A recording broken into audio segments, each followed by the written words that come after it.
In every wedding ceremony, there is always at least one mistake. A young couple very much in love were getting married.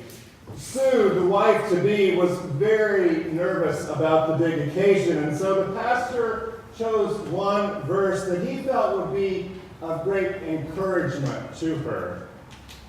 The verse was from the first letter of John 4:18, which says, "There is no fear in love, but perfect love casts out fear."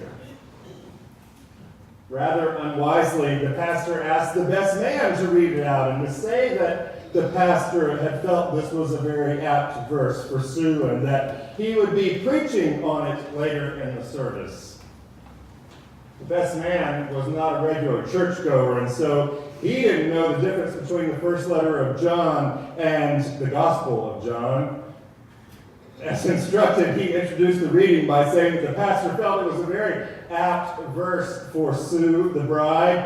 Instead of reading 1 John 4:18, though, he read from the Gospel of John 4:18, which says, "You have 5 husbands, and the one that you have now is not your husband." Perhaps that sermon title was Wedding Fiasco. There are many different sermon titles you could use this morning. Some cheesy ones in a Google search: Vintage Extravagance, Cheers, The Hyam, More Wine, Honoring Mom, Saving the Best for Last, Running on Empty, The Worst, To Wine or Not to Wine. I had a hard time deciding which theme to go with in this gospel lesson. I think you could preach on it for a year at least and not hear the same sermon. There is no such thing as a perfect wedding. There are always going to be problems, some of them small, some of them large. None of us is going to live a perfect life. We'll encounter small problems and big ones, and there'll be plenty of times when we want to call on Jesus for a miracle. Maybe you feel like Jesus will show up. Maybe you won't notice. I think it really does depend on where you are in your spiritual journey as to what you take from this story this morning, from that first sign that Jesus performs in the Gospel of John. 3 years ago, the theme of my sermon was basically, be servants of Jesus. Do whatever he tells you to do, and miracles will happen.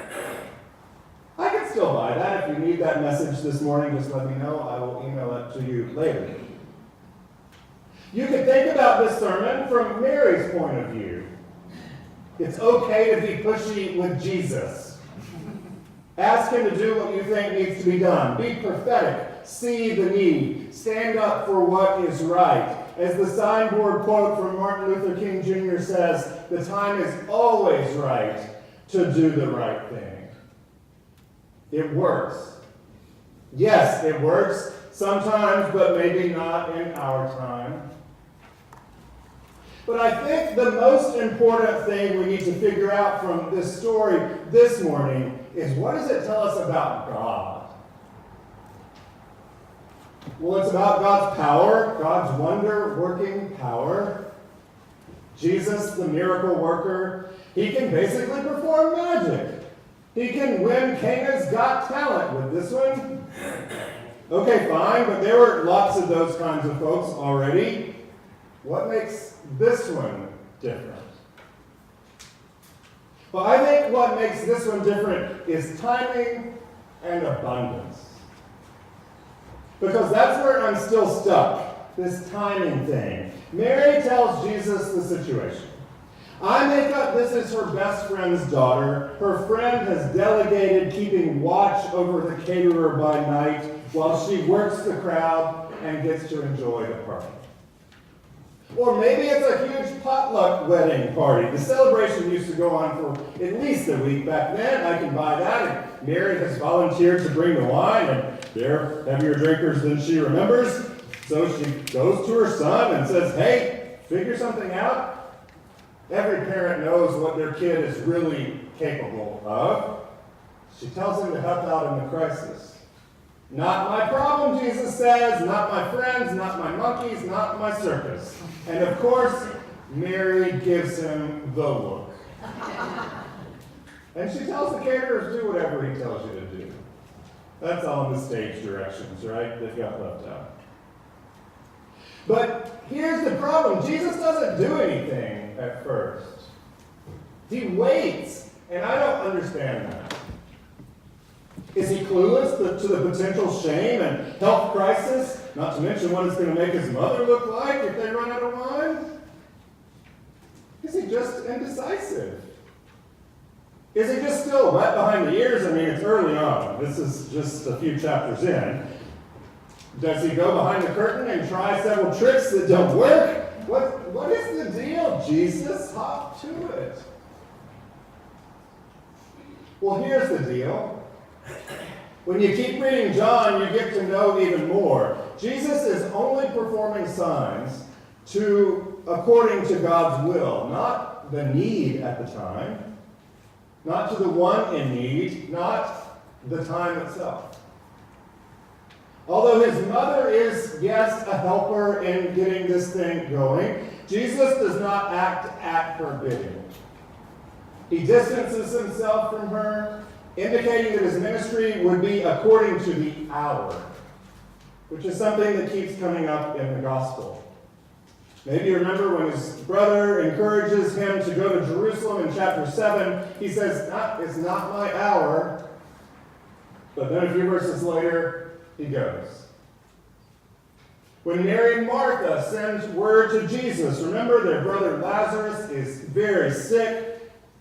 Jesus doesn't rush off and get there, and Lazarus dies because Jesus waits.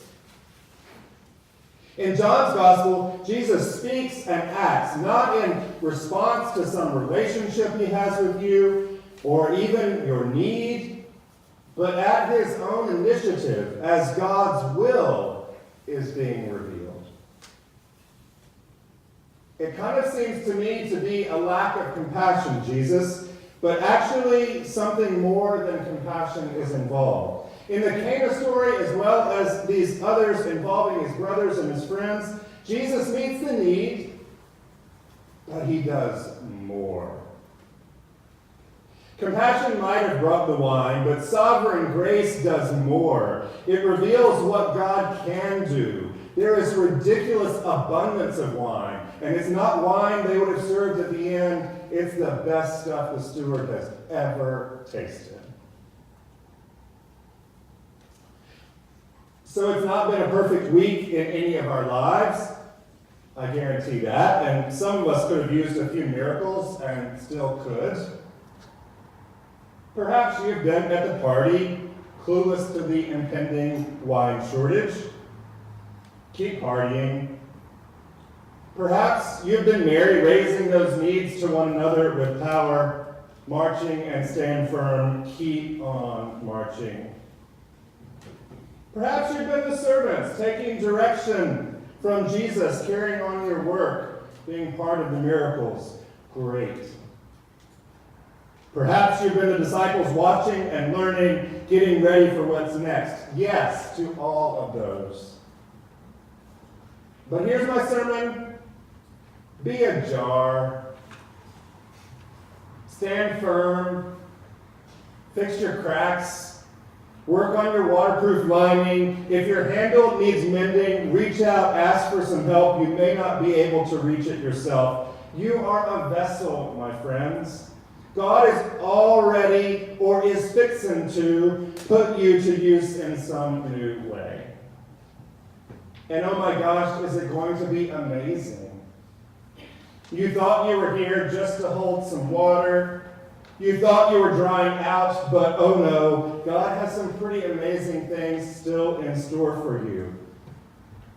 Thank you for being you, your shape, your color, your stature, your clay. You are beautiful. Get ready. At some point this afternoon or tomorrow or Saturday or next month or next year, the Spirit is going to come. Be patient. You're about to be used, and an abundant miracle is going to flow forth. Amen.